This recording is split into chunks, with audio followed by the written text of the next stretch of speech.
अरे भाई, मंच पर एंट्री लेने से पहले दिमाग में होना चाहिए कि ये उस अभिनेता की आखिरी प्रस्तुति है जिससे वो अपना बेहतर से बेहतर अभिनय पेश कर सके। दोस्तों नमस्कार। तरक्की पसंद तहरीक का कारवां श्रृंखला की इस कड़ी में पेश है नाटककार, कवि, संपादक राजेंद्र रघुवंशी पर डॉक्यूमेंट्री।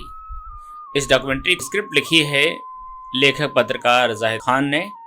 राजेंद्र रघुवंशी सिर्फ एक रंगकर्मी, नाट्य निर्देशक ही नहीं थे, बल्कि भारत के इस वृहद रंगमंच पर अपनी 83 साल जिंदगी में उन्होंने कई भूमिकाएं एक साथ निभाई थीं। देश के स्वतंत्रता आंदोलन में हिस्सा लेने के अलावा वे कथाकार, नाटककार, कवि, पत्रकार, संपादक और एक कुशल संगठनकर्ता भी थे। भारतीय जननाट्य संघ यानी इप्टा को बनाने, संगठित करने और पूरे देश में इसको बढ़ाने फैलाने में जिन हस्तियों का विशेष योगदान है, उनमें राजेंद्र रघुवंशी का अहम स्थान है। इप्टा की स्थापना साल 1943 से लेकर 2003 तक अपनी जिंदगी के आखिर तक वे इस गौरवशाली संस्था में नेतृत्वकारी भूमिका में रहे। साल 1957 में उन्हें इप्टा का राष्ट्रीय उपाध्यक्ष बनाया गया और आखिर तक उन्होंने यह जिम्मेदारी संभाली। 1985 में इप्टा का जो राष्ट्रीय स्तर पर पुनर्गठन हुआ, उसमें भी राजेंद्र रघुवंशी की प्रमुख भूमिका थी। एक लिहाज से कहें तो वे इप्टा के रूहे रवां थे।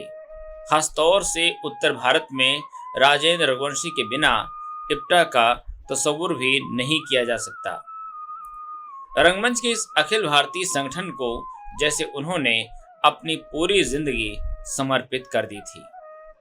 आखिरी वक्त तक उनका अकीदा इप्टा में बना रहा। वक्त के तमाम थपेड़े और कोई वजह उन्हें इस संगठन और इसकी विचारधारा से जुदा नहीं कर पाई। राजेंद्र रघुवंशी के लिए रंगमंच और इप्टा अपने मन बहलाने और जनता के मनोरंजन का साधन भर नहीं था, बल्कि इस माध्यम के जरिए उन्होंने देश भर में जन जागरण का काम किया। स्वाधीनता संग्राम के दौरान राजेंद्र रघुवंशी ने अपनी नाट्य प्रस्तुतियों से अंग्रेजी साम्राज्यवाद, पूंजीवाद और देशी सामंतवाद के खिलाफ जन चेतना को जगाने का काम किया। उनकी लीडरशिप में आगरा इप्टा के कलाकारों ने स्वाधीनता आंदोलन में सक्रिय भूमिका निभाई। राजेंद्र रघुवंशी इस बात को अच्छी तरह से जानते थे कि रंगमंच एक ऐसा सशक्त माध्यम है जो आवाम को गहरा प्रभावित करता है। एक छोटी सी नाट्य प्रस्तुति न जाने किसकी जिंदगी में बड़ा बदलाव ला दे। यही वह विश्वास था जो उन्हें बार बार जनता के बीच ले जाता था।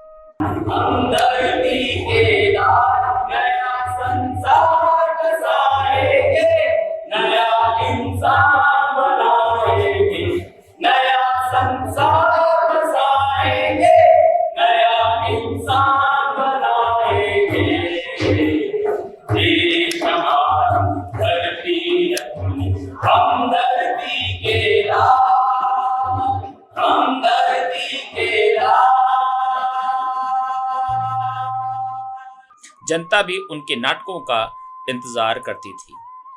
20 अप्रैल 1920 को उत्तर प्रदेश की ऐतिहासिक नगरी आगरा में जन्मे राजेंद्र रघुवंशी की बचपन से ही साहित्यिक और सांस्कृतिक गतिविधियों में दिलचस्पी थी। वही नूरी दरवाजा जिसके बारे में कहा जाता है, दुनिया बदली हम न बदले, ये यहाँ दस्तूर है। नूरी दरवाजा खलक में इसलिए मशहूर है। मैं यहाँ जन्मा हूँ, इस बस्ती से मुझको प्यार है। नूरी दरवाजा कभी था, अब भगत सिंह द्वार है।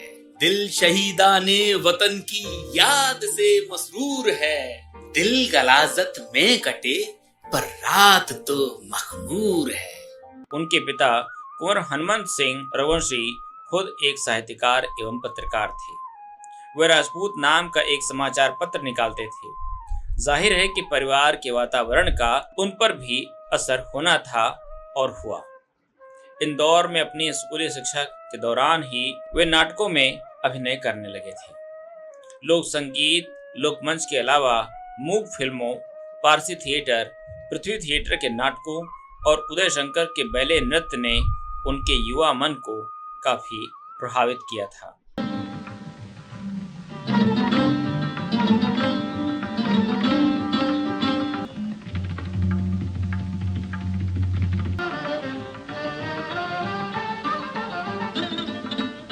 लेकिन राजेंद्र रघुवंशी की जिंदगी पर फैसलाकुन असर डाला विनय राय और उनके बंगाल कल्चरल स्क्वाड ने।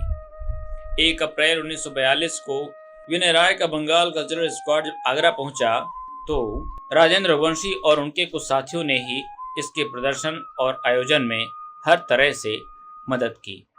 बंगाल के अकाल पीड़ितों की सहायता के लिए पैसा इकट्ठा करने और आवाम के बीच आज़ादी का जज्बा जगाने के नेक मकसद से आए इस सांस्कृतिक दल के कार्यक्रमों ने राजेंद्र रघुवंशी को किस तरह से प्रभावित किया, उन्हीं की जुबानी सुनिए।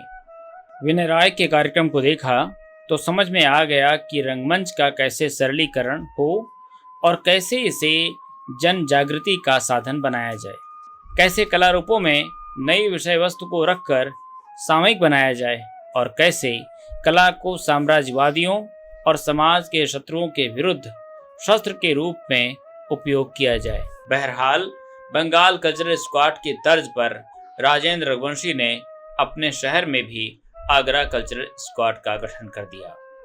स्क्वाड की पहली प्रस्तुति एक नाटिका आज का सवाल थी, जिसे उन्होंने ही लिखा और निर्देशित किया। यही नहीं, इस नाटक में वे मुख्य भूमिका में भी थे। आगरा की बोली बानी में लिखी गई इस नाटिका को दर्शकों ने खूब पसंद किया। इस नाटक के सफल प्रदर्शन के बाद राजेंद्र रघुवंशी की जिंदगी को एक नई राह मिल गई। रंगमंच को ही उन्होंने अपनी जिंदगी का मकसद बना लिया। बंगाल के अकाल पीड़ितों की मदद के लिए अब उनका स्क्वाड आगरा की गली गली में जनगीत गाकर चंदा इकट्ठा करने लगा। उनकी इस गायन मंडली में साहित्यकार रागे राघव भी साथ होते। भूखा है बंगाल साथी वामिक जौनपुरी ने लिखा, बापू बोल बोल बोल जिन्ना बोल बोल बोल, ये है देश की पुकार, वोल्गा हो या गंगा हो, रोमन हो या यांग से क्यांग, सबकी एक लड़ाई है दुनिया की आज़ादी की, रागे राघव ने लिखा। ओरे मजदूर तो काहे मजबूर, तेरी कुर्बानियां जिंदगानी, राजेंद्र रघुवंशी ने लिखा। जैसे जज्बाती जनगीतों का जनता पर गहरा असर होता था। उनके वश में जितना होता वे अकाल पीड़ितों के लिए मदद करते। जनगीतों, लोकगीतों के अलावा एकांकी, नाटक, छाया नाटक और नृत्य रूपक आदि में भी बंगाल के भयंकर अकाल और अंग्रेजी हुकूमत की संवेदनहीनता और अत्याचारों का दिल दहलाने वाला जिक्र होता। आगरा कल्चरल स्क्वाड अपनी तमाम प्रस्तुतियों से जनता में देश प्रेम, भाईचारा, एकता और आज़ादी का अलग भी जगाता। इस संगठन के कार्यकलापों में राजेंद्र रघुवंशी हमेशा केंद्रीय भूमिका में होते। आगे चलकर उदय शंकर के मशहूर शो डांस छाया नृत्य की तर्ज पर राजेंद्र रघुवंशी ने लोहे की दीवार नृत्य रूपक की रचना की, जिसका नृत्य निर्देशन उन्होंने ही किया।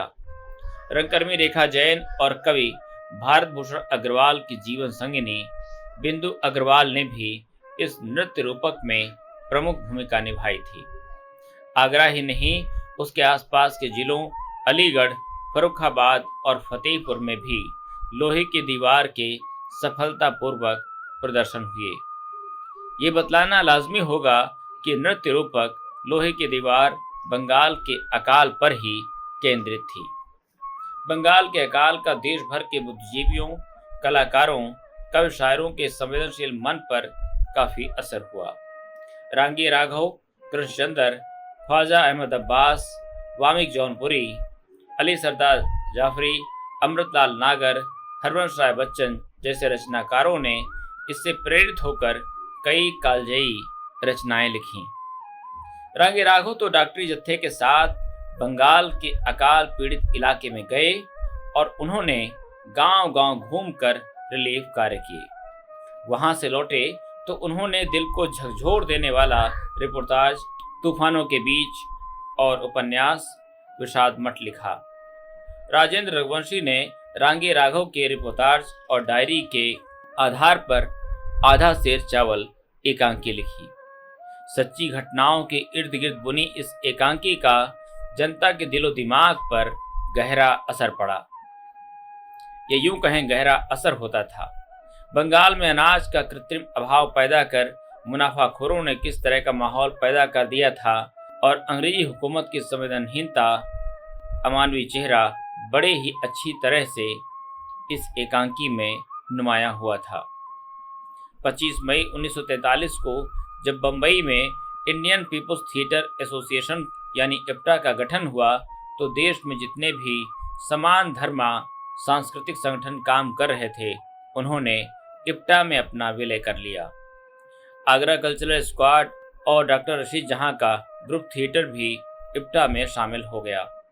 इप्टा के इस स्थापना सम्मेलन में उत्तर प्रदेश से राजेंद्र रघुवंशी, डॉक्टर रशीद जहां ने हिस्सा लिया और दोनों को ही इप्टा की राष्ट्रीय कार्यकारिणी में चुना गया। इप्टा के गठन के बाद देश में एक नए सांस्कृतिक आंदोलन का आगाज हुआ जिसने अवाम को एकजुट होने का पैगाम दिया, देशवासियों में आज़ादी की चाह जगाई। इप्टा सम्मेलन के बाद आगरा कल्चरल स्क्वाड आगरा इप्टा में तब्दील हो गया। राजेंद्र रघुवंशी के नेतृत्व में अब इप्टा फुल टाइम ट्रूप यानी यायावरी दल बन गया। स्वाधीनता आंदोलन के दौरान आगरा इप्टा गुरिल्ला थिएटर की तरह काम करता था। गांव किसान और कारखानों मजदूरों के बीच राजेंद्र रघुवंशी नाट्य प्रस्तुति देते और अंग्रेज सरकार की पिट्ठू पुलिस के पहुंचते ही वहां से रफू चक्कर हो जाते। कई मौके ऐसे भी आए जब अंग्रेज हुकूमत से बचने के लिए उन्हें अंडरग्राउंड रहना पड़ा। आगरा इप्टा में डी.के. राय, श्री कृष्ण चंद्र खन्ना, कामता प्रसाद, उद्धव कुमार, बीडी जोशी, अहमद अली, मधुसूदन चंद्रलेखा खन्ना, उमा कपूर, कीर्तिलेखा खन्ना और साहब सिंह मेहरा जैसे समर्पित अभिनेता कलाकार शामिल होते थे जो अपने अभिनय और कला से नाट्य प्रदर्शनों में रंग जमा देते। बादक हो तूफान पवन, नाटक नहीं रुकेगा। बादक हो तूफान पवन, नाटक नहीं रुकेगा। कलाकार की सतत साधना व्यर्थ नहीं जाएगी। कलाकार की सतत साधना व्यर्थ नहीं जाएगी। भरत रचित ये पचम वेद जनरंजन किया करेगा। भरत रचित ये पचम वेद जनरंजन किया करेगा। जनरंजन किया करेगा। बादक हो तूफान पवन, नाटक नहीं रुकेगा। बादक हो तूफान पवन, नाटक नहीं रुकेगा। आगरा इप्टा ने अपने गठन साल 1943 से लेकर 1947 तक 400 से अधिक सांस्कृतिक प्रदर्शन किए। गीत, लोकगीत, लोक संगीत, लोक नृत्य, शास्त्रीय नृत्य, एकांकी, छाया नाटक, छाया नृत्य नाटिका, नुक्कड़ नाटक, आश नाटक यानी कला के अनेकों माध्यमों को लेकर आगरा इप्टा उत्तर प्रदेश के सभी जिलों के अलावा मध्य प्रदेश, राजस्थान, पंजाब और बिहार के अनेक नगरों कस्बों में गया और सफलतापूर्वक प्रदर्शन की। रघुवंशी जी ने लोक कलाकारों को संगठित किया और लोक गीतों व लोक नृत्यों का संग्रह एवं मंचन किया। ब्रज भाषा में बनी काका हाथरसी फिल्म्स की जमुना किनारे में रघुवंशी जी ने नौटंकी कंपनी के मैनेजर की भूमिका अदा की।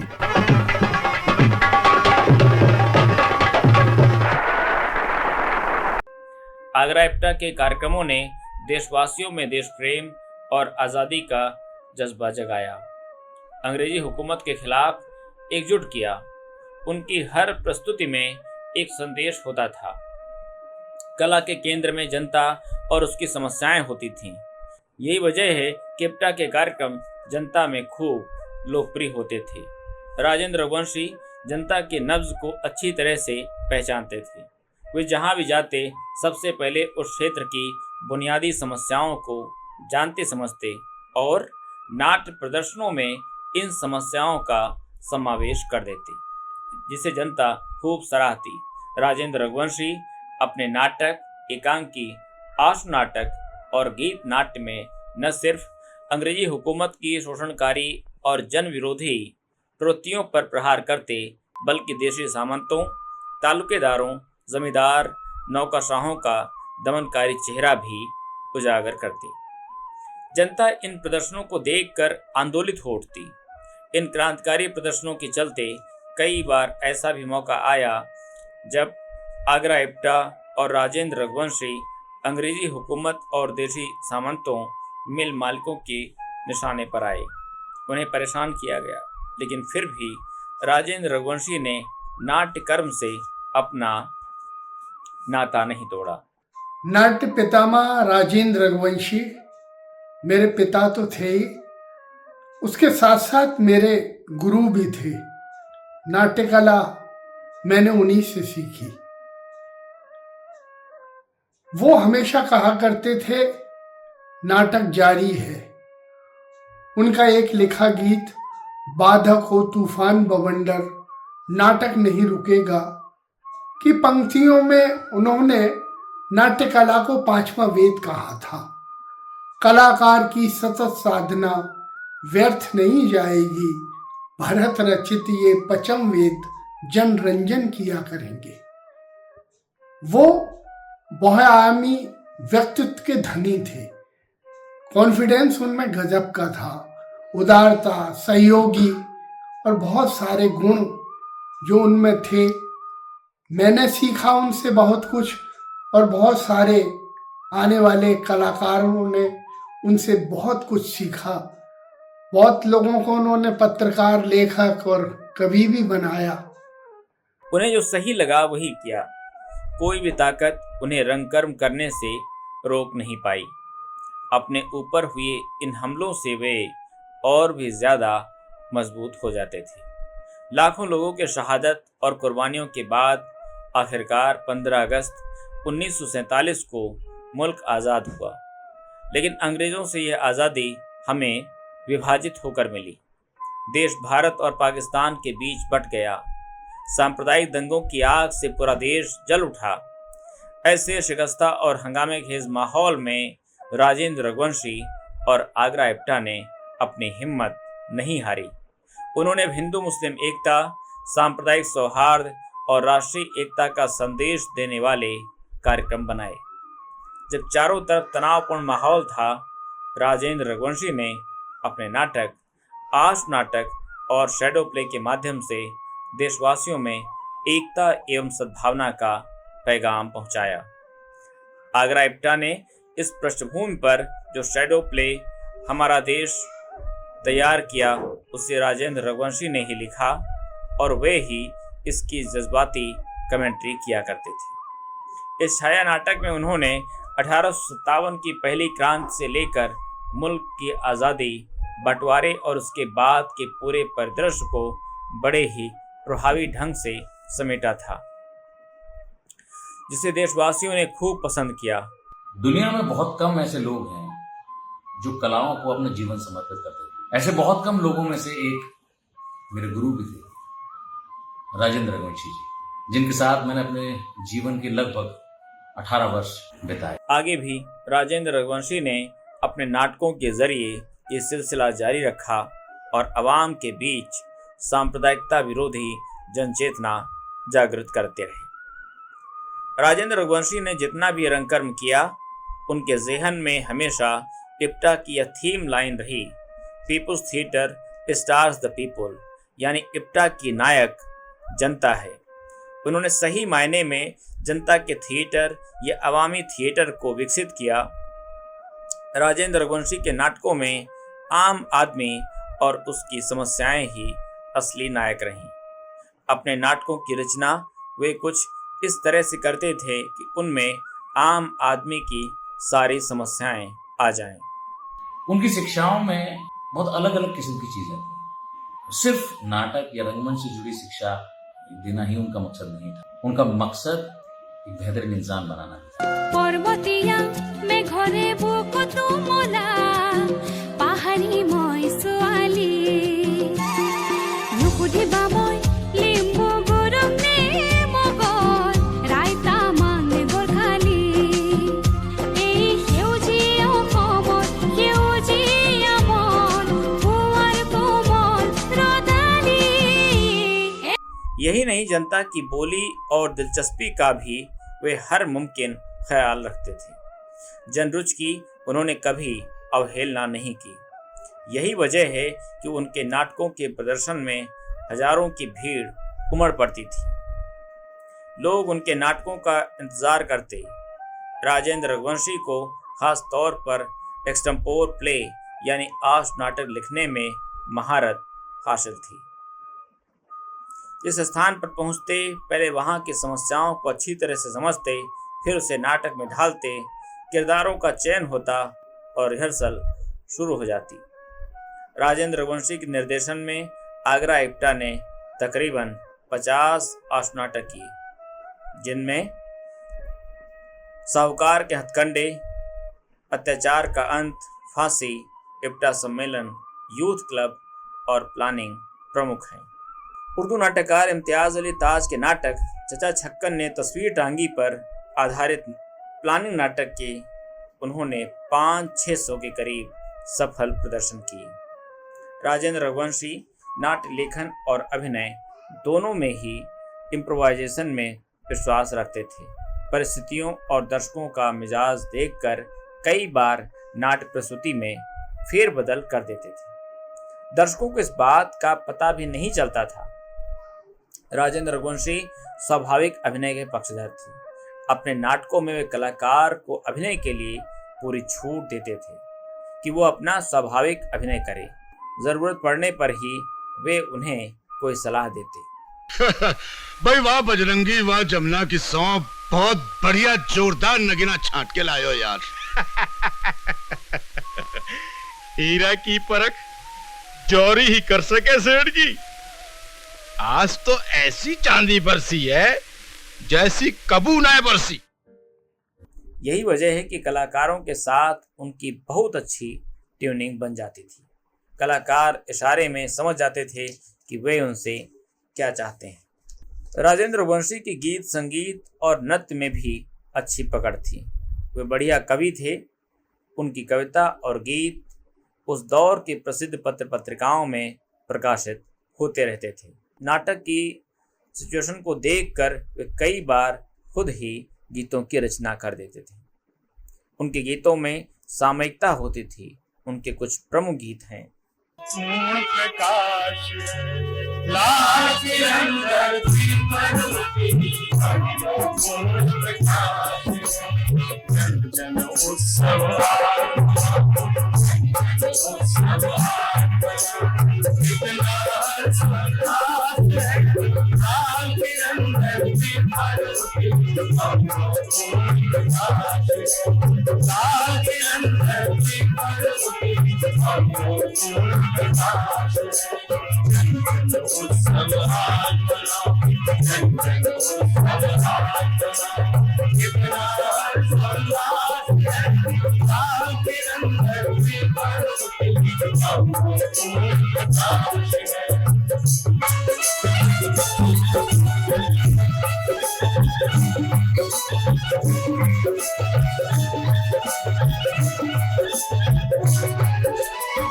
राजेंद्र रघुवंशी के जनगीत आज भी नाटकों में और समूह गान के तौर पर इस्तेमाल होते हैं।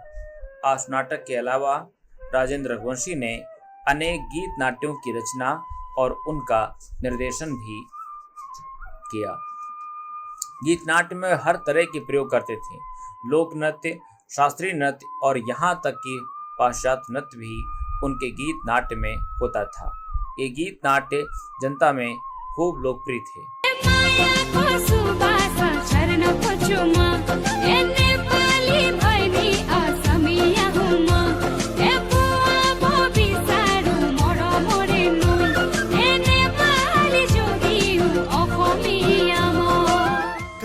गीत नाट्य की लोकप्रियता का ही नतीजा था कि उनके एक एक गीत नाट्य के अनेक प्रदर्शन होते थे।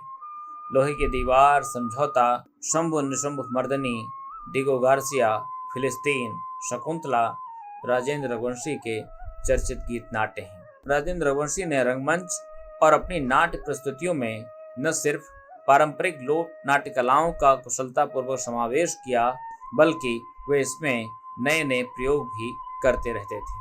मुनिया गाय गुनगुनिया, जीव दिखनिया मोद मगनिया, मेरी मन मुनिया हो, मेरी मन मुनिया हो। मन मुस्काए भाई बहनिया, रिन झिन गुनगुन पाँव पे जनिया, साझ सजनिया हो, साझ सजनिया हो। रोटी मांगे दूध न भाए, गोदी त्यागे रोटी भागे, भीगे भीगे नैन नयनिया, ठुनक ठुनिया हो, ठुनक ठुनिया हो। रोमत रोमत मेरी रनिया, पहने उठनिया झीनी झगनिया, हाथ कमनिया नाक नथनिया, मन मुस्कनिया हो, मन मुस्कनिया हो। छिट मुँह मुनिया। आधुनिकता से उन्हें कोई गुरेज परहेज नहीं था। उन्होंने शैडो प्ले यानी छाया नाटक का भी निर्देशन किया। शैडो प्ले में बिजली की बल्ब की रोशनी का इस्तेमाल छाया बनाने में होता था और इन छायाओं के माध्यम से कहानी कही जाती थी। दर्शकों में संप्रेषण की दृष्टि से यह अच्छी तकनीक है। आज़ादी से पहले देश के कई गांवों में बिजली नहीं थी। वहां आगरा इप्टा के सामने ये समस्या पेश आती कि अब वहां शैडो प्ले कैसे हो। इस समस्या का समाधान राजेंद्र रघुवंशी ने ये निकाला कि वे अपने शैडो प्ले मोमबत्ती की रोशनी में करते। इसका दर्शकों पर गहरा प्रभाव पड़ता। नाटक के खत्म होने के बाद वे इसके सम्मोहन में रहते। सरदार भगत सिंह, स्वतंत्रता संग्राम, लपटों के बीच बंटवारा और हमारा देश आदि वे शैडो प्ले हैं जिनका राजेंद्र रघुवंशी ने सफलतापूर्वक निर्देशन किया। एकांकी और नुक्कड़ नाटक करने में भी राजेंद्र रघुवंशी को महारत हासिल थी। राजेंद्र रघुवंशी पिता के रूप में सरल और सहज थे। वे बहुत रोक टोक और डांट डपट करने वाले पिता नहीं थे। उनकी सारी हिदायतें बड़ी व्यवहारिक और हम भाई बहनों के व्यक्तित्व को ढालने वाली थी। जैसे कोर्स की किताबें और अतिरिक्त हम क्या पढ़ रहे हैं, क्या कर रहे हैं, उस पर उनकी नज़र कम ही रहती। कई बार उनका काम करते हुए हम सीख रहे होते थे। जैसे बड़े भाई जितेंद्र पिताजी के प्रूफ रीडिंग करते समय हिंदी अंग्रेजी धारा प्रवाह पढ़ने लगे थे बहुत कम उम्र में, और मैं आकाशवाणी या अन्य उनके लिखे हुए वार्ता, रूपक, कहानी, लेख की फेयर कॉपी लिखती थी। हमारे उच्चारण पर उनकी निगाह रहती और हमारे बोल व्यवहार पर। दरअसल वे हमारी ही ट्रेनिंग ऐसी नहीं कर रहे थे। इप्टा आगरा में आने वाले हर बनने वाले कलाकार, पत्रकार, लेखक, कवि को ऐसे ही सांचे में ढाल रहे होते थे। वे न केवल अपने काम में माहिर बने बल्कि पढ़ाई में अच्छे साबित हुए। अच्छे बुरे की पहचान की सलाहियत आई और अपने जीवन में अच्छे से प्रतिष्ठित भी हुए। इनमें से बहुत से लोग ग्रामीण परिवेश से और निचले तबके से आते थे, जो कई वर्षों से या तो फेल हो रहे थे या अपने जीवन के ढर्रे में बिल्कुल अनफिट थे। बाद में वे लोग न केवल पढ़ाई में सफल सिद्ध हुए बल्कि अपने मनपसंद के काम में भी उन्होंने बहुत अच्छा किया। अगर उन सभी का नाम गिनाना शुरू करूं तो एक लंबी फहरिस्त बन जाएगी। ऐसे कवि, लेखकों, पत्रकारों की जिन्होंने पिताजी के सानिध्य में न केवल अच्छी तरह सीखा और टीवी, फिल्मों, संस्थानों, संपादकों, पत्रिकाओं में अच्छे से जम भी गए। देख सुहानी सांझ के प्रियता मुझसे रूठ गए, रख न सका मैं बात तभी। हिंदी उर्दू की कई विख्यात रचनाकारों के एकांकी और कहानियों का उन्होंने शानदार मंचन किया। कहानियों का रूपांतरण वे खुद ही किया करते थे। इस विधा में उनकी अच्छी पकड़ थी। चचा छक्कन इम्तियाज अली ताज का, अंधेर नगरी भारतेंद्र हरिश्चंद्र का, कानपुर के हत्यारे डॉक्टर रामविलास शर्मा का, पांच बहनें अमृता प्रीतम का, नीली झील धर्मवीर भारती का, डाकघर रविन्द्रनाथ टैगोर का, हवालात सरस्वती दयाल सक्सेना का, नीलकंठ गड्ढा कृष्णचंद्र का, नवाबी मसनद शाहजहां बादशाह ने कलेजा कूटा अमृता नागर, मुगलों ने सल्तनत बख्श दी भगवती चरण वर्मा, वे एकांकी या कहानियां हैं जिन्हें राजेंद्र रघुवंशी ने खूबसूरती से रूपांतर किया। उनके रूपांतरण और निर्देशन में ये एकांकियां लाजवाब हो गईं। राजेंद्र रघुवंशी ने सबसे ज्यादा प्रेमचंद की कहानियों का रूपांतरण किया। देश में ऐसे रंग निर्देशकों में शामिल हैं जिन्होंने सबसे पहले प्रेमचंद की रचनाओं का सफलतापूर्वक नाट्य रूपांतरण और मंचन किया। कफन, निमंत्रण, ठाकुर का कुआं, खुदाई फौजदार, मंत्र, बड़े भाई साहब, पंच परमेश्वर, ईदगाह, सवा सेर गेहूं आज प्रेमचंद की कहानियां उनके शानदार रूपांतरण और निर्देशन से मंच पर साकार हो जाती थी। 1957 के बाद से, दिल्ली कॉन्फ्रेंस के बाद से राष्ट्रीय स्तर पर इप्टा की गति मंद हो गई और उसके बाद से धीरे धीरे शिथिलता इप्टा में आने लगी। ये गंभीर विषय था, मगर पिता राजेंद्र रघुवंशी लगातार सक्रिय रहे। अपने पत्राचार के माध्यम से वो इकाइयों को पुनर्जीवित करने का लगातार प्रयास करते रहे। नए नए कलाकारों, लेखकों को इप्टा से जोड़ने का कार्य वो लगातार करते रहे। इस परिस्थितियों को समझते हुए उन्होंने और कुछ अन्य साथियों ने यह महसूस किया कि एक पुनर्गठन इप्टा का बहुत आवश्यक है और 1985 में आगरा में नेशनल कन्वेंशन सितंबर माह में हुआ।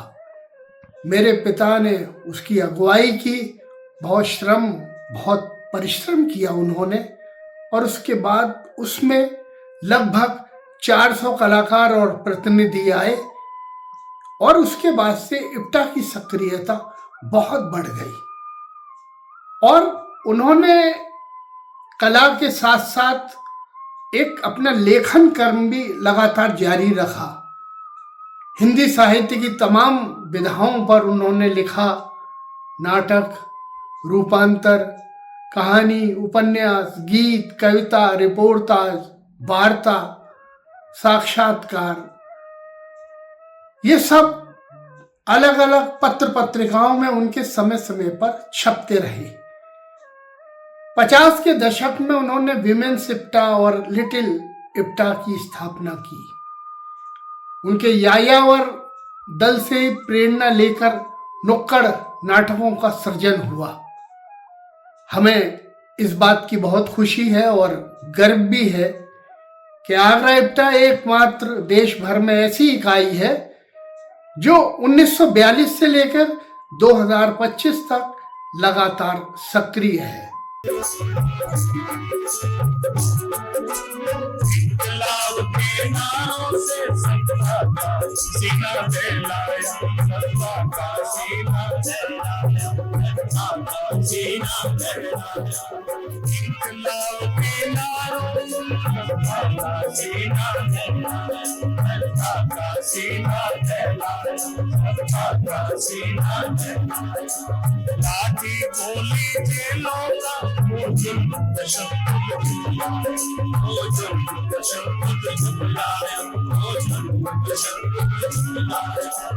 वक्त पड़ा तो हंस हंस फांसी के बंदे तुम, फांसी के बंदे तुम, फांसी के बंदे तुम। दिली जंग जो हाथों ने, दिली जंग जो हाथों ने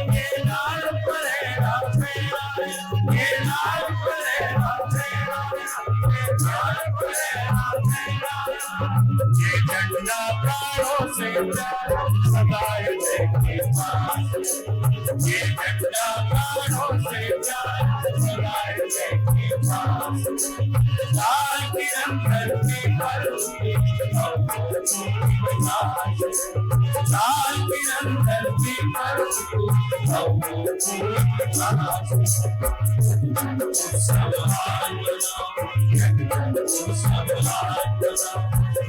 हर सम्राट है लाल किरण धरती पर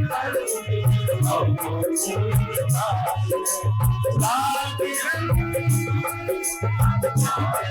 धरती पर उतरी प्रकाश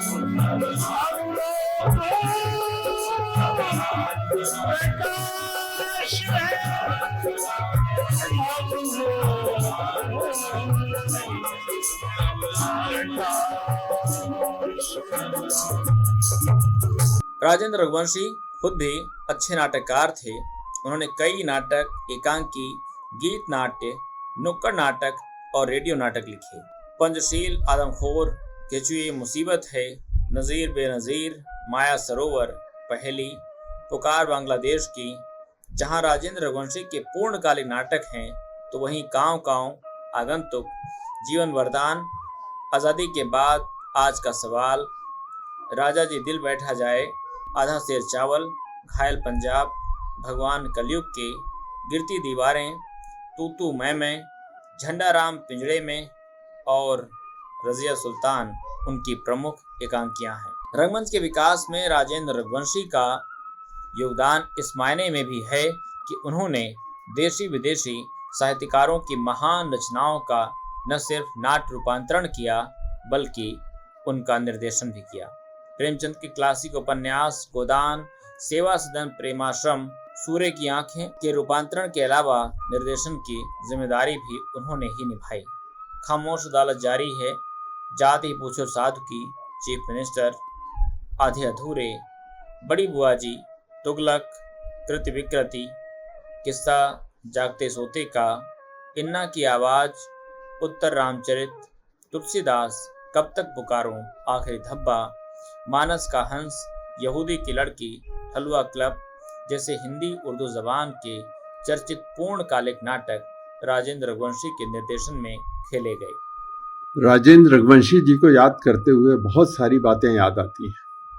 सन 1958 के आसपास जब इप्टा की राष्ट्रीय गतिविधियां धीरे धीरे धीमी पड़ गईं, तब आगरा में इप्टा जैसी 1942 से काम कर रही थी, करती रही लगातार, जबकि उसी दौरान बहुत सारे लोगों ने दूसरी संस्थाओं के नाम से काम करना शुरू कर दिया, दूसरे नामों से काम करना शुरू कर दिया, अलग अलग काम धंधों में लग गए। लेकिन राजेंद्र रघुवंशी जी ने कभी इप्टा का साथ नहीं छोड़ा, हमेशा इप्टा को जीवित रखा। और इसी के कारण 1980 में जब पीडब्ल्यूए की गतिविधियां काफ़ी तेज हो गईं और 1980 में ही इप्टा प्रगतिशील लेखक संघ का राष्ट्रीय सम्मेलन जबलपुर में हुआ, तब ये बात उठी कि जिस तरह से प्रगतिशील लेखक संघ राष्ट्रीय स्तर पर अब सक्रिय है, उसी तरह से हमें इप्टा को भी सक्रिय करना चाहिए। और इसीलिए ये बातें शुरू हुई और दिल्ली में कई मीटिंग्स शुरू हुई, जिसमें ये चर्चा शुरू हुई कि इप्टा के पुनर्जागरण को कैसे स्वरूप दिया जाए, कैसे काम किया जाए उसके लिए।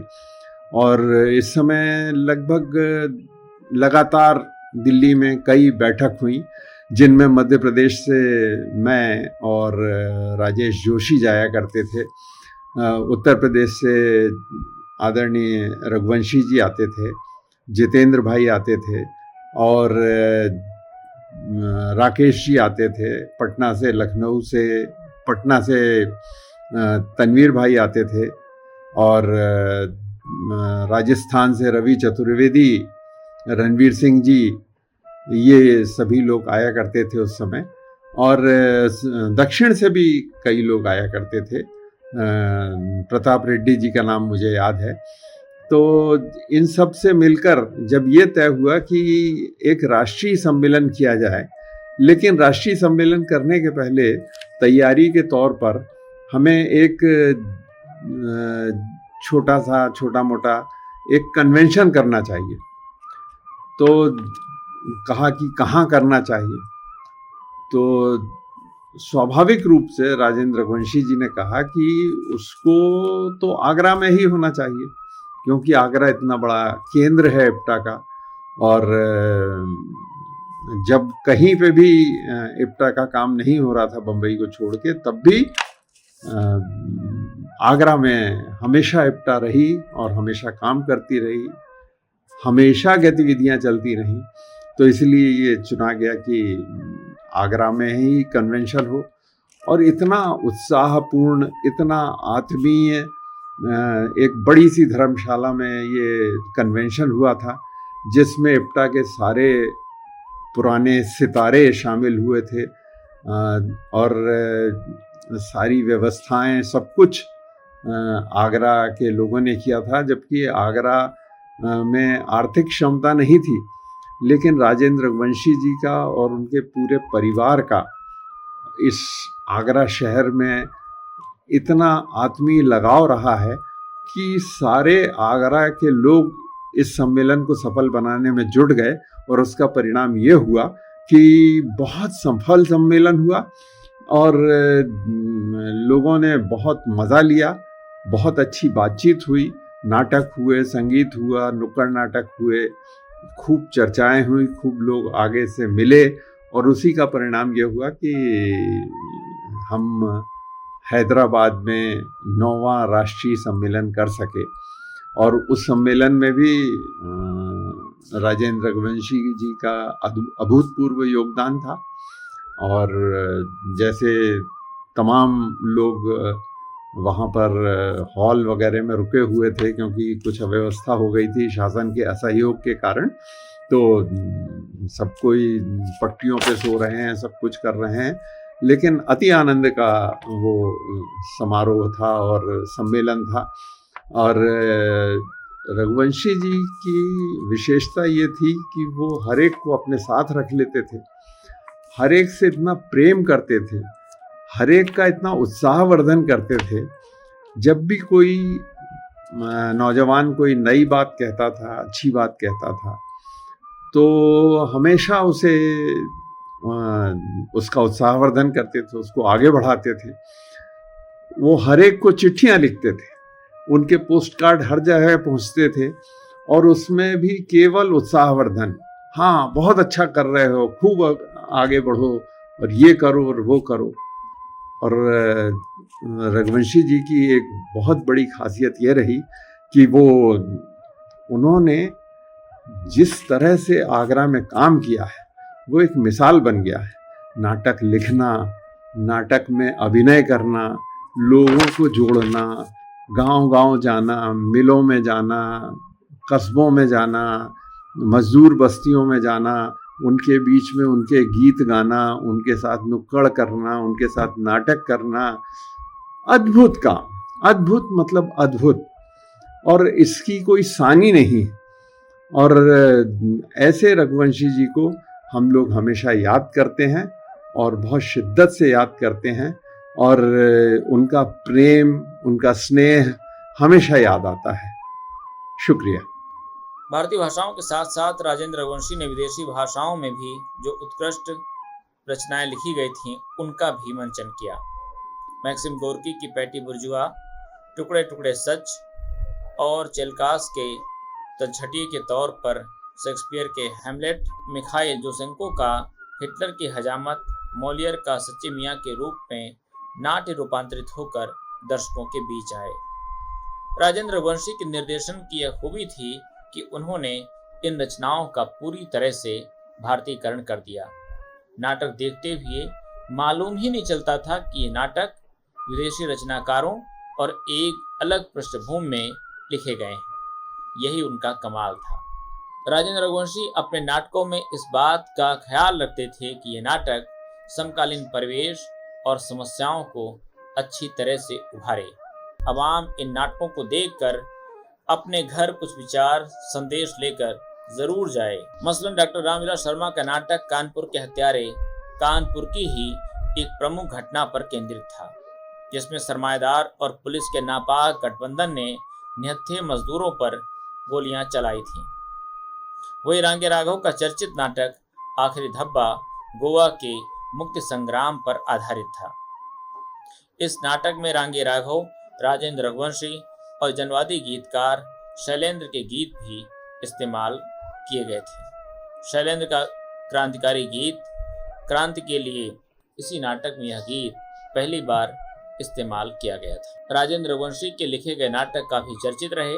राजेंद्र रघुवंशी नाटकों का न सिर्फ निर्देशन करते थे, बल्कि जरूरत के मुताबिक उनमें अभिनय भी करते थे। वह एक शानदार कलाकार थे।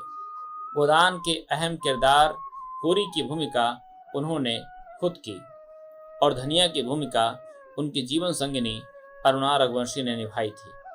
उस जमाने में जब महिलाएं रंगमंच पर अभिनय करने से हिचकती थीं, राजेंद्र रघुवंशी ने अपने घर से ही इसकी शुरुआत की। अरुणा रघुवंशी ने राजेंद्र रघुवंशी के साथ कई नाटकों में अभिनय किया। आगे चलकर ये काफिला बढ़ता चला गया। चंद्रलेखा खन्ना, उमा कपूर, कीर्तिलेखा खन्ना, सावित्री नागर, अचला नागर, रेखा जैन, ज्योत्सना रघुवंशी और बिंदु अग्रवाल जैसी शानदार महिला कलाकारों ने आगरा इप्टा में अपने अभिनय के जौहर दिखाए। राजेंद्र रघुवंशी के ऐसे कई नाटक हैं जिनमें उनके परिवार की 3 पीढ़ियों ने एक साथ काम किया। पहले दुनिया बड़ी बड़ी थी, आज सिकुड़कर तंग हो गई। 2 कमरों में सृष्टि सिमटकर पूर्ण ब्रह्म अखंड हो गई। राजेंद्र रघुवंशी सिर्फ एक व्यक्ति नहीं, अपने आप में एक संस्था थी और एक समय इस संस्था के इर्द गिर्द कई शानदार कलाकार रंगकर्मी जुट गए थे, जिन्होंने भारतीय रंगमंच को अपने अभिनय और कला से समृद्ध किया, उसे एक नई दिशा प्रदान की। एक व्यक्ति राजेंद्र रघुवंशी में इतनी सलाहियतें थीं जिनका तब कतई हमें अनुमान नहीं था। वे किसी भी हालत में हमेशा खुद ही लगे रहते थे और हम सबको भी उसी में जुटना होता था। आज इस ट्रेनिंग की अहमियत का एहसास गहराई से होता है। 1943 में जब आगरा इप्टा की स्थापना हुई और उसका एक यायावर दल बना, जिसमें केवल 5-7 सदस्य होते थे, हर दिन वे किसान सभा या मजदूर सम्मेलन के कार्यक्रम में आगरा से बाहर जाते थे।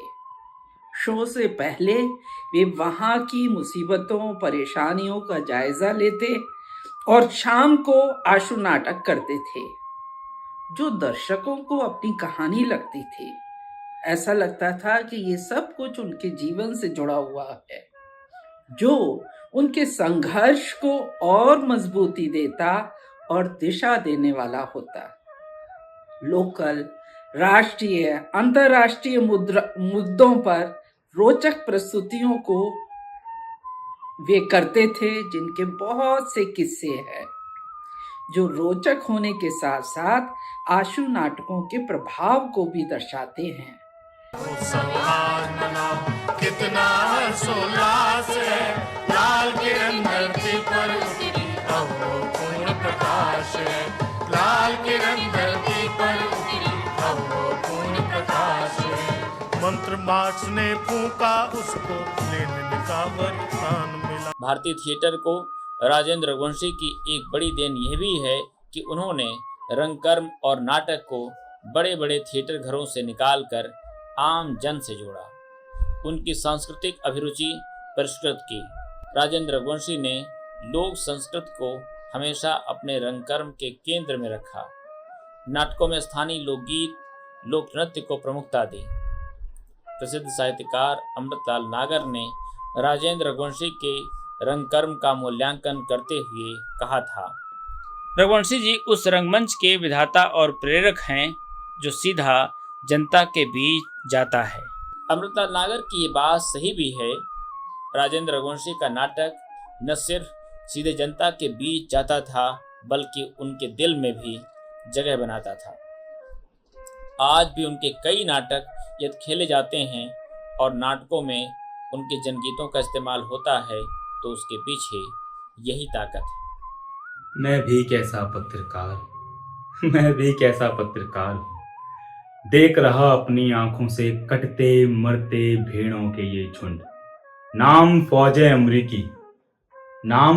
अमरीकी, फिर भी सच्ची खबरें जग से छुपा रहा। मैं भी कैसा पत्रकार हूँ। उधर दूसरी ओर आजादी के दीवानों की अखत शूरता मर मर कर जिंदा होते हैं। उनकी शौर्य कहानियों पर चुप्पी साधे हूं। बंधा हुआ हूं मैं अमरीकी अनुबंधों में। आग लगी हो दक्षिण में या हवा पचाही चलती हो पूरब की गर्दा। उल्टी सीधी खबरें रचता अमरीकी 2-4 मरे हैं। वीतकॉन्ग 90 मारे हैं। पांव के नीचे से धरती खिसक रही, उसको साधे हूं। सबसी राजा बिखर चुका, मैं ही बांधे हूं। पर कल मेरी सुप्त आत्मा बोल उठी। अनुबंधों की किस्ती डगमग डोल उठी। कड़वा सच कैसे झुठला दूं? ये पर्ची रिचर्ड के दस्तखत जिस पर, उसको कैसे आज डुबा दूं? आखिर को पत्रकार हूं। मैं भी कैसा पत्रकार हूं। हाँ, रिचर्ड के अनूने पूरित नेत्र मेरी आंखों के आगे सुलग रहे हैं। Give this to my wife please। ये खत ही तो नहीं, राष्ट्र के लिए एक सिपाही की विनती नहीं, चुनौती और उल्हाना शिकवा कुछ भी कह लो।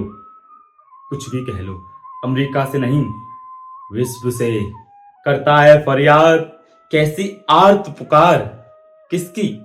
उसकी जिसे जबरिया लाम बंद कर दूर देश में मरने मिटने ठेल दिया है।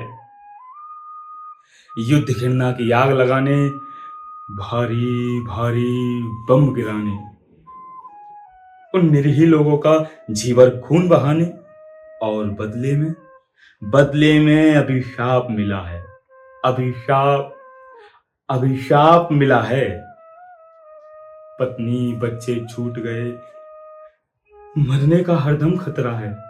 वियतनामियों पर जम पाना नामुमकिन। 10 साल जूझते बीते, बलिदानी थे कौम, दासता की दुश्मन है, साहस उसका डिग है। काली माँ अमेरिका के मुंह मल दी है, जादू सर पर बोल रहा है। जिनके मन मर गए, अरे वे जीवित ही मृत हैं। जिनके मन मर गए वे जीवित ही मृत हैं, पर रिचर्ड के प्राण मुखर हैं। अंतरात्मा मेरी भी आकुल है। आखिर को पत्रकार हूं। मैं भी कैसा पत्रकार हूं। मैं ऐसा महसूस करती हूँ राजेंद्र रघुवंशी को बनने में उनके मित्र, सहयोगी, कलाकार और साहित्यकारों का बहुत बड़ा योगदान रहा है, जिसमें विनय रॉय, निरंजन सेन, पीसी जोशी, बलराज साहनी, मदन सूदन, ज्ञान शर्मा, बिशन खन्ना, बिशन कपूर, रामविलास शर्मा, मोहन राकेश, घनश्याम अस्थाना, रांगे राघव आदि प्रमुख हैं, जिन्होंने उनके साथ कदम से कदम मिलाकर हर मौके पर उनका साथ दिया और उनकी गतिविधियों को आगे बढ़ाया। राजेंद्र रघुवंशी केवल इप्टा के ही संस्थापक नहीं थे, वे और भी संस्थाओं को उन्होंने ज़रूरत के हिसाब से आगे बढ़ाया, जिनमें मुख्य रूप से ब्रज कला केंद्र, जो ब्रज की संस्कृति और लोक और उनकी रचनाओं के लिए प्रतिबद्ध थी। इसके अलावा कई समारोह कवि और लेखकों की जन्म शताब्दी से संबंधित हुए, संगीत के हुए, कवि समारोह सम्मेलन हुए, यादगार ये आयोजन थे जो बहुत प्रतिबद्धता से आगरा के लोगों के साथ मिलकर किए गए थे। उनका रचना संसार बहुत विशद है। उन रचनाओं में कविताएं हैं, कहानियां हैं, उपन्यास है, बहुत सारे नाटक हैं, नाट्य रूपांतर हैं और उनमें जो पात्र आए हैं वो उनके कलाकार जीवन के हैं, जेल के जीवन के हैं, उनके आम जीवन से संबंधित हैं। राजेंद्र रघुवंशी ने नाट्यकर्म को अपने तक ही सीमित नहीं किया। नाट्यकर्म और निर्देशन से उन्होंने कई पीढ़ियों को तैयार किया।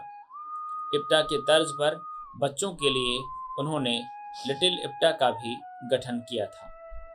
बाल कलाकारों की प्रतिभा को निखारने के लिए आगरा में वे हर साल लिटिल इप्टा का ग्रीष्मकालीन शिविर आयोजित करते थे। इसमें बच्चे बढ़ चढ़कर हिस्सा लेते थे। इस तरह के शिविर से दो बातें होती थीं। पहली, बच्चे खेल खेल में रंगकर्म और कला की बारीकियां सीखते थे। दूसरी, रंगमंच के लिए नए कलाकार मिल जाते थे। आज भी ये सिलसिला कई जगह जारी है। देश के कई छोटे जिलों और कस्बों में लिटिल इप्टा बच्चों के लिए नाट्य शिविर लगाती है। राजेंद्र रघुवंशी ज़्यादा तामझाम की ज़रूरत नहीं समझते थे। कम साधनों में ही वे बेहतर प्रस्तुति पेश करते थे। तो मुझे लगता है राजेंद्र रघुवंशी एक कलाकार, एक निर्देशक के रूप में ही नहीं, वो एक प्रतिबद्ध इंसान के रूप में हैं जो दूसरे इंसानों की हमेशा मदद के लिए मुस्तैद रहते थे। ऐसे राजेंद्र रघुवंशी को हम सभी बहुत शिद्दत से याद करते हैं। एक दफा इप्टा सम्मेलन बम्बई के समय बलराज साहनी और उत्पल दत्त ने अपनी ये इच्छा जाहिर की कि भाई तुम्हारे आशु नाटक के बड़े चर्चे हैं, हमें भी तो दिखाओ। तो जैसा कि मेरे पिता का स्वभाव था, तुरंत वे बोले कि आप कोई विषय सुझाइए। तो विषय सुझाया गया इप्टा सम्मेलन। और वे तभी थोड़े तो नर्वस थे कि इतने बड़े बड़े अभिनेताओं के सामने उन्हें प्रस्तुति देनी है, लेकिन बिल्कुल स्वाभाविक रूप से जैसी उन्होंने बम्बई आने से पहले तैयारी की थी, कैसे वो ट्रेन में घुसे, ट्रेन में कैसे दुर्घटना में एक युवक मारा गया और फिर कैसे वो सम्मेलन के स्थान पे पहुंचे और सम्मेलन की गतिविधियों का वहाँ प्रस्तुतिकरण किया, और जो मुख्य आयोजक थे उनकी एक्टिंग करते हुए मेरे पिता आए। तुरंत सारे दर्शकों ने उनको पहचान लिया और करतल ध्वनि से न केवल प्रशंसा की बल्कि उन सबको बहुत मजा भी आया। बलराज साहनी झूठी तारीफ करने के आदी नहीं थे। शायद ये बात वो सभी लोग जानते हैं जो उनके नजदीक रहे हैं। कि पर्वत पर छाया अंधियारा, इस करवट उजियारा, इस करवट उजियारा। विभाजन की त्रासदी झेलने वाले परिवार के मुखिया बलराज साहनी अभिनीत व MS सत्यू निर्देशित फिल्म गर्म हवा में जूता कारखाने के ठेकेदार की भूमिका राजेंद्र रघुवंशी जी ने अदा की। नाटक नहीं रुकेगा साथी, नाटक नहीं रुकेगा, बाधक हो तूफान बवंडर, नाटक नहीं रुकेगा। लेकिन अंधा युग को तो विशेष रूप से 5-10 शैलियों में प्रस्तुत किया जा सकता है, और मेरे ख्याल से अंधा युग के लिए ये शहंशाह वाली शैली उपयुक्त नहीं बैठती है। राजेंद्र रघुवंशी ने रंगमंच विषयक हिंदी की पत्रिकाओं रंगमंच और अभिनय का संपादन और प्रकाशन भी किया। अलबत्ता ये पत्रिकाएं लंबे समय तक नहीं चलीं। इनके कुछ ही अंक निकले। रंगमंच और भारतीय जननाट्य संघ में राजेंद्र रघुवंशी के अमूल्य योगदान को देखते हुए उन्हें कई सम्मानों और पुरस्कारों से सम्मानित किया गया। बौनों को नापने वाले फीते से अगर किसी कद्दावर शख्सियत को नापा जाए और फीता छोटा पड़ जाए तो इसमें कसूर शख्सियत का नहीं, फीते का होता है। साहित्यकार, नाटककार, पत्रकार, अभिनेता, निर्देशक, संगीतकार, कवि, राजनीतिक व सामाजिक कार्यकर्ता, सशक्त प्रस्तोता एवं संगठनकर्ता राजेंद्र रघुवंशी को याद करते हुए हमें भी यही दिक्कत पेश आ रही है। हमारे पास करिश्माई अल्फाज के फीते का साइज छोटा है और उसके मुकाबले राजेंद्र रघुवंशी जी की अजमत और अहमियत का साइज कहीं ज्यादा बुलंद है। ये सब कुछ बहुत आसान नहीं था। लगातार पैसे की कमी रहती थी, कलाकारों की कमी रहती थी और घर परिवार की चुनौतियां और दुश्वारियां सभी कलाकारों के साथ बनी रहती थी। अपनी आत्मकथा स्वगत कथन में उन्होंने बहुत विस्तार से इन दुश्वारियों का जिक्र किया है, जैसे बड़े भाई के जन्म के समय कैसी स्थितियां थीं, पुरानी हवेली जिसका एक एक हिस्सा टूट कर गिर रहा था और लगातार बारिश हो रही थी और ऐसे समय में भाई का जन्म हुआ, वो कैसा हुआ, कैसी स्थितियां बनी, ये सब खुद बहुत अच्छे विशद रूप में लिखा है। साथ ही साथ इंदौर का प्रवास, बंबई में उनका जाना और फिर जेल जीवन की लंबी घटनाएं, उनका जिक्र, सब कुछ उसमें आया है, जिसमें उत्तर प्रदेश संगीत नाटक अकादमी सम्मान, जूलियो क्यूरी विश्व शांति पदक प्रमुख हैं। होठों के पास रहकर भी अब दूर जाम है, औरों के लिए छूट है, हमको हराम है। वादे हजार झूठे हों, एतमाद कीजिए, उनकी अदा हमारी वफा का इनाम है। यादों को किस तरह से रखें दिल में हम असीर, अपना गमे हयात किसी का गुलाम है। राजेंद्र रघुवंशी अपने आखिरी समय अपनी आत्मकथा लिखने में जुटे हुए थे और उन्होंने इसे पूरा भी कर लिया था, लेकिन अफसोस वह उनके जीवन काल में प्रकाशित नहीं हो पाई। 26 फरवरी 2003 को रंगमंच और इप्टा के प्रतिबद्ध साथी राजेंद्र रघुवंशी रंगकर्म करते करते मंच से हमेशा के लिए नेपथ्य में चले गए। उनकी आत्मकथा आज तकरीबन कंप्लीट है। आत्मकथा 600 से ज़्यादा पन्नों में है। इस आत्मकथा का एक अंश उनके निधन के बाद नटरंग पत्रिका में प्रकाशित हुआ था। दोस्तों, ये रही डॉक्यूमेंट्री राजेंद्र रघुवंशी पर। अगर आपको ये डॉक्यूमेंट्री पसंद आई हो तो अपने दोस्तों के साथ साझा करिएगा और हो सके तो चैनल को ज्वाइन करिए। आपके छोटे छोटे सहयोग हमें आगे बढ़ने के लिए प्रेरित करते हैं और इस बात की आशा जगाते हैं कि आपकी नज़र मेरे काम पर है। शुक्रिया।